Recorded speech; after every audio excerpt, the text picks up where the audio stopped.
Salam sejahtera untuk kita semuanya. Yang terhormat Bapak Profesor Dr. Insinyur Milter Sirait MS selaku penguji, Bapak Zulfahmi MPD selaku coach, Dr. Roy Hendra Sitepu MKes selaku mentor, dan Ibu Mas Dalipa selaku LO. Perkenalkan, nama saya Friska Ade Sulastri Stanggang. Saya peserta pelatihan dasar calon pegawai negeri sipil tahun 2022 golongan 2 angkatan 17 kelompok 1 Provinsi Sumatera Utara. Dalam kesempatan ini saya akan mempresentasikan hasil rancangan aktualisasi saya yang berjudul Optimalisasi Kepatuhan Minum Obat Pasien Tuberkulosis di Puskesmas Pekanlabuhan tahun 2022. Identifikasi isu. Ditemukan 3 isu yang ada di Puskesmas Pekanlabuhan. Yang pertama adalah belum optimalnya kepatuhan minum obat pada pasien tuberkulosis di Puskesmas Pekanlabuhan. Diketahui bahwa jumlah pasien TBC di Puskesmas Pekanlabuhan sebanyak 72 orang dari bulan Januari 2021 sampai Maret 2022. Ada 9 orang dari 72 pasien yang mengalami putus berobat, yaitu sekitar 13%, sedangkan kesembuhannya hanya 87%. Yang kedua adalah kurangnya kepatuhan pasien suspek TB untuk memeriksakan dahaknya ke Puskesmas Pekanlabuhan. Hal ini dilihat dari pemberian pot sputum, yaitu sebanyak 144 pot dari bulan Januari sampai September, dan yang kembali hanya 128 pot, yaitu sekitar 88%. Yang ketiga adalah kurangnya pengetahuan pasien tentang etika batuk di Puskesmas Pekanlabuhan. Masih banyak ditemukan pasien yang datang ke puskes, batuk dan buang dahak sembarangan. Kemudian ketiga isu tersebut dianalisis menggunakan teknik APKL dan teknik USG, sehingga ditemukan isu prioritasnya adalah belum optimalnya kepatuhan minum obat pasien tuberkulosis di Puskesmas Pekanlabuhan. Dampak dari isu prioritas adalah resisten OAT sehingga menjadi MDR, memburuknya gejala pasien, penularan TBC semakin meluas, semakin meningkatnya kasus TBC. Dari isu prioritas maka timbullah gagasan kreatif, yaitu optimalisasi kepatuhan minum obat pasien tuberkulosis di Puskesmas Pekanlabuhan tahun 2022 dengan kegiatan kreatif, membuat poster kepatuhan minum obat TBC, membuat kartu kontrol pengambilan obat TBC, memberikan edukasi pada pasien TBC yang berobat ke Puskesmas Pekanlabuhan, melakukan kunjungan rumah pada pasien TBC, membuat grup WhatsApp pasien TBC yang dalam pengobatan, melakukan asuhan keperawatan pada pasien TBC di Puskesmas Pekanlabuhan. Kegiatan yang pertama adalah membuat poster kepatuhan minum obat TBC. Outputnya terlaksananya pembuatan poster. Tahap kegiatan melapor dan berkonsultasi dengan kepala puskesmas, mengumpulkan referensi dalam pembuatan poster kepatuhan minum obat TB. Yang ketiga adalah membuat desain poster kepatuhan minum obat TBC. Keempat, berkonsultasi kembali dengan kepala puskesmas. Dan yang terakhir adalah mencetak dan menempelkan poster yang sudah dibuat. Keterkaitan substansi mata pelatihan yaitu dengan agenda 3, manajemen ASN dan smart ASN. Agenda 2 adalah core value berakhlak, kontribusi terhadap tujuan dan sasaran organisasi yaitu meningkatkan indeks pembangunan kesehatan masyarakat beserta penguatan nilai organisasi. P dan A dari kata peka yaitu profesional dan aktif. Kegiatan yang kedua adalah membuat kartu kontrol pengambilan obat TBC dengan output terlaksananya pembuatan kartu kontrol. Tahap kegiatan yang pertama melapor dan berkonsultasi kepada kepala puskesmas. Yang kedua mencari referensi dalam pembuatan kartu kontrol. Yang ketiga merancang desain kartu.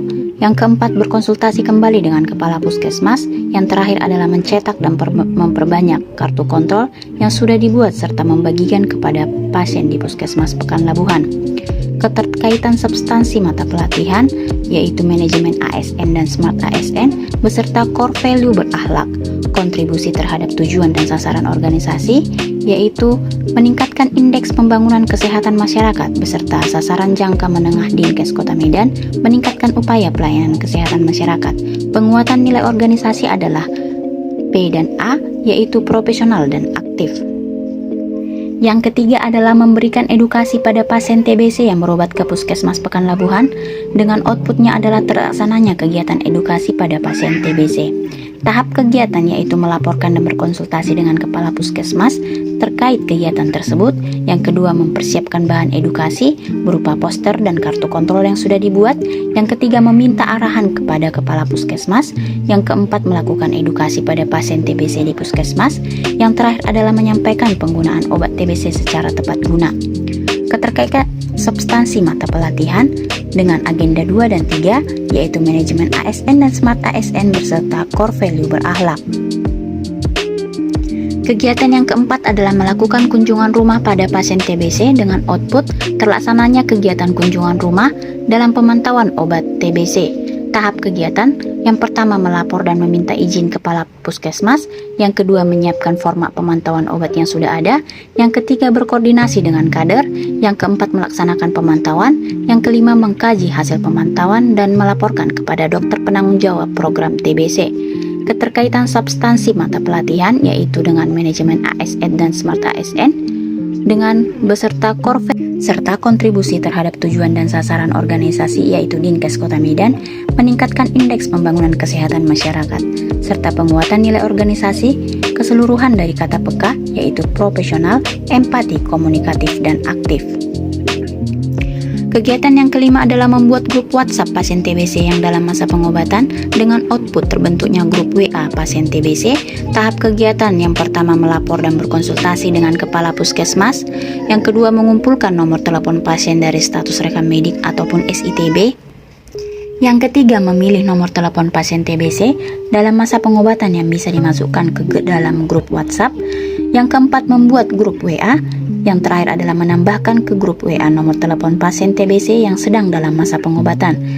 Dengan keterkaitan substansi mata pelatihan, manajemen ASN dan Smart ASN beserta core value berakhlak.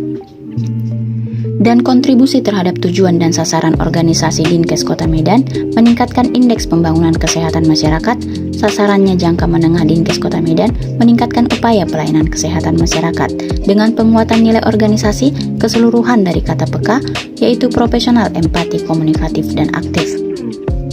Dan kegiatan yang terakhir adalah melakukan asuhan keperawatan pada pasien TBC di Puskesmas Pekan Labuhan dengan output terlaksananya asuhan keperawatan pada pasien TBC di Puskesmas Pekan Labuhan. Tahap kegiatan yang pertama menerima status pasien dari rekam medik, yang kedua memanggil pasien untuk masuk ke ruangan poli TBC, yang ketiga memberi asuhan keperawatan yaitu mengukur tanda-tanda vital pasien, yang keempat mencatat hasil asuhan keperawatan di dalam status pasien, kemudian yang terakhir adalah melaporkan hasil asuhan keperawatan kepada dokter penanggung jawab. Keterkaitan substansi mata pelatihan yaitu dengan manajemen ASN dan Smart ASN beserta core value berakhlak.